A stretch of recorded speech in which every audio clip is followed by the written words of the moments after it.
My name is Ashley. I'm a single mother raising my son, Benjamin. 3 years ago, I divorced my husband, who was always too busy with work to care for a family. In order to make a living, I've been working part-time as a sales assistant at a local candy store for several years. Ever since I was a child, my mother brought me up to love baking. When I was little, I always dreamed of becoming a pastry chef, although circumstances didn't allow me to achieve that dream. Just being surrounded by sweets and cakes that I adore in this store makes me happy. Ashley, I heard you love baking. During break time, the store manager approached me. He must have overheard me talking with a colleague. Yes, I've loved it since I was young. I sometimes come up with my own original recipes and create unique sweets. Really? That's interesting. Would you mind showing me some of your creations sometime? Of course, I'd love to. I was thrilled that the manager was interested. The next day, I eagerly brought in my signature cheesecake. This cake is something I've made countless times. I'm very particular about the ingredients, and both my ex-husband and son always loved it. During break, I sliced it up and let everyone at the store taste it. This is delicious, Ashley. You've got a talent for this. It's so good. Both the manager and my colleagues were very impressed. It's truly rewarding to see others enjoy something you've put effort into. Then the manager made a suggestion. Thank you for sharing. It was delightful. How would you feel about selling this cheesecake in the store? Really? Are you sure? I looked at the manager in surprise. Absolutely. I want more people to taste this amazing cake. Thank you so much. I immediately agreed. Then I could work in the kitchen specifically to make this cake. Being in the store's kitchen was something I had only dreamt of. Even though I was just part-time, it felt like my dream of being a pastry chef had come true. Every day, I baked the cheesecake with enthusiasm. Benjamins who tasted it would often say things like, "It was so delicious, I'll be back to buy it again." It felt so wonderful. Lately, the manager has been consulting me about new dessert ideas. It felt great being recognized for my hard work. I was truly glad to be working at this store. I really felt that. Then one day, a man in a suit walked into the store. "Welcome, how can I—" "Oh." Upon seeing the man's face, I inadvertently let out a gasp. The man stared at me for a moment. It was my ex-husband, Smith, whom I had divorced 3 years ago. Smith quickly composed himself and attempted a smile. "You seem well, Ashley." "Yes, I guess. I never thought I'd run into him here," and quickly averted my eyes. "You work here?" "Yeah, ever since we broke up." "When did you get back from your overseas assignment?" "Just recently." Smith chuckled awkwardly, not quite sure what to say. An awkward silence hung in the air. Feeling it was inappropriate, I quickly spoke up. "So, what can I get you?" "Oh, sorry. I have an important meeting with a client later. Just stopped by to get a gift." "Any recommendations?" Smith said, peering into the display case, his gaze fixed on the cheesecake. "Ashley, is this the cheesecake you used to make?" He seemed to recognize it immediately. I couldn't believe he remembered. "Yes, I made it. The manager liked it so much he let me put it on display." "I see. It really is delicious." Smith looked at the cake fondly. Seeing that, I offered, "How about I pack up that cake and a few others for you?" "Yeah, that'd be great." I carefully chose several cakes, including the cheesecake. "I might have been a bit biased with my choices, but they're all the best," I said to Sue. I packed them into a box and handed it to Smith, who smiled warmly. "Thanks." "You're welcome." He lowered his gaze, looking at the box before saying, "It's good to see you doing well. I'm really sorry about back then." Hearing this, I did look down. "It's in the past. Take care. How's Benjamin?" "He's in 2nd grade now. Well, time flies." Smith looked like he had more to say, but another Benjamin walked in, so he quickly left. "I'll see you, thanks." "Thank you for coming." I quickly switched my mind to attend to the new Benjamin. It was truly surprising to run into him here. I didn't expect to see him here. I wonder, did I manage to keep a straight face? But I was genuinely glad to see he was doing well. However, the next day brought about some unexpected trouble. As usual, after placing the cheesecake in the display, I was prepping for the day's opening. In the midst of it all, a woman entered the shop. She was a beauty with shiny long hair, looking stunning in a bright red dress. Everything about her screamed luxury, probably a daughter of some rich family. This was a local small-scale shop, not known for high-end treats. Her entrance felt a bit out of place. She stood at the entrance, sizing up the place. I hesitantly approached her. "Welcome, ma'am. Can I help you with anything?" As she turned, she shot me a piercing glare and approached with the loud clack of her heels. Then, with a twisted expression on her beautiful face, she asked, "Are you a full-timer or a part-timer?" Part-timer."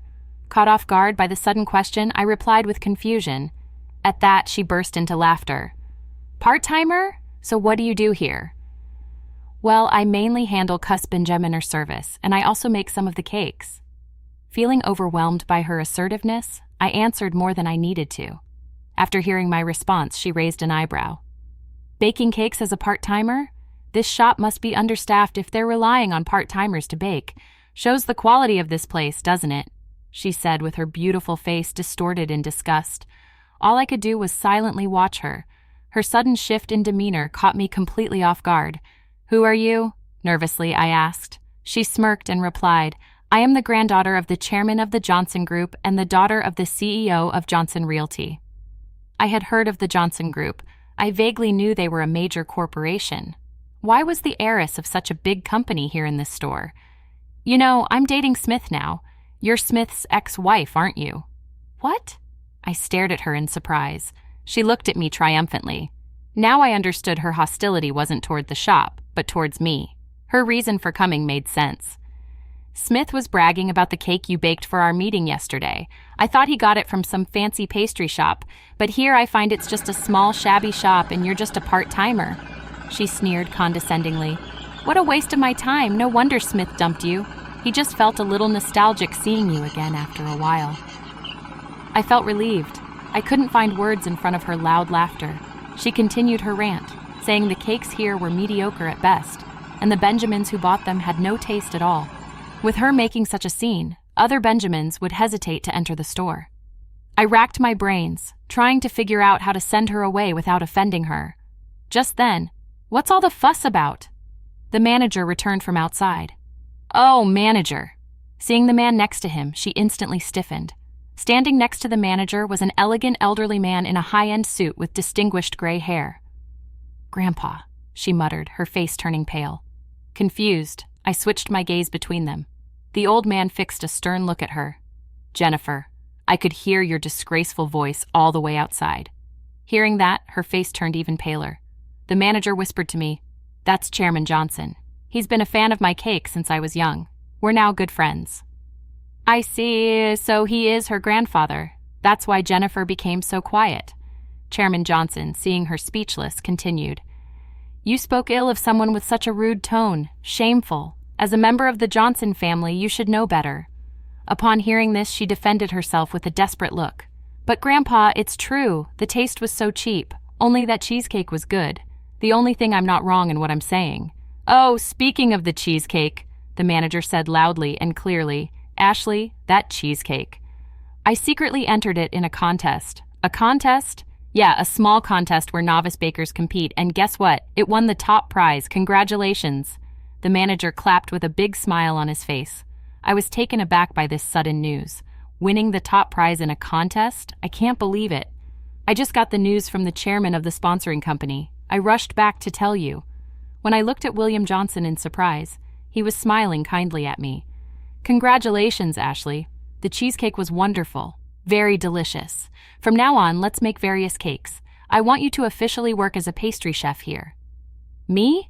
Really?" My voice squeaked at the manager's offer. Becoming a pastry chef, something I've always dreamed of. I couldn't help but tear up. The manager and William Johnson looked at me kindly. Meanwhile, Jennifer looked trapped and bewildered. Pointing at me, she said, "Wait, she made that cheesecake, just a part-time worker?" "Whether part-time or not, it has nothing to do with baking a cake. What are you thinking?" Speaking ill of someone without basis, William Johnson scolded Jennifer in a stern tone. "The manager here was once a renowned person who ran a popular store in France, and you, not knowing the taste of things, dare to speak so arrogantly." "Oh no." Hearing this, she looked down, disheartened.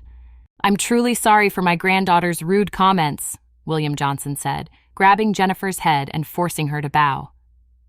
"It's okay, I don't mind, but she should apologize to Ashley," the manager replied. Jennifer glared at me, looking frustrated. Just then, the store door opened again. "Hello? Hi there."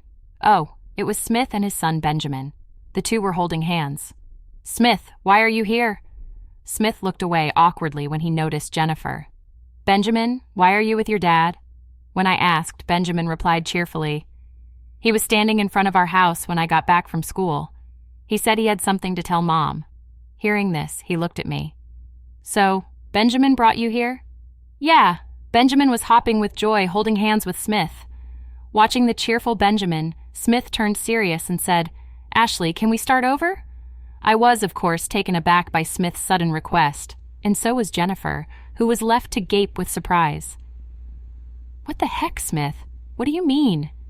Smith motioned for Jennifer to stay put as he continued. "After eating your cake yesterday, I remembered something very important. I realized how badly I had messed up. I got so engrossed in work, wanting to provide for the family. I know I shouldn't be asking this here, but can you give me another chance?" "Smith, weren't you going to marry me?" "Marrying me means wealth. You'd get any status that you want." Jennifer clung to Smith desperately, but Smith wouldn't even meet her gaze, pushing her hands away. "I can't keep up with your demands, and we weren't even dating to begin with. This must be what they mean by going pale." Jennifer's face went pale. Perhaps she was experiencing true shock for the first time. Mr. Johnson gently patted her head. "Consider it a life lesson.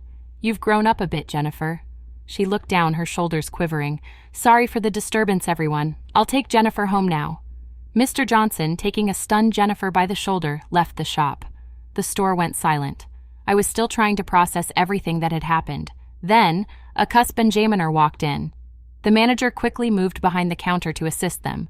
With a gesture, he indicated that Smith and I should sit in the cafe corner. I sat down with Benjamin and Smith. Smith, with a serious expression, said, "I meant what I said earlier. I'm truly sorry for what I did. Can you let me make it up to you? By your side," Smith said with a serious expression. Benjamin watched amused, then leapt at Smith, laughing. "I've been using my maiden name for work for a while now. Would it be okay if I continued using it?" Smith's eyes widened in hearing what I said. I chuckled, seeing his expression.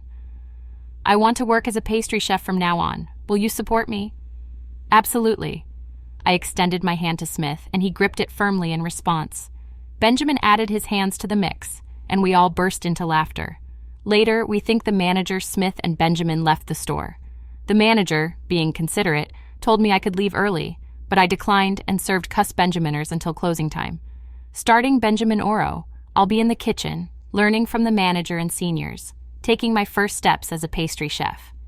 Here we go. It's going to get busy with those farts. I hurried home, where the two awaited.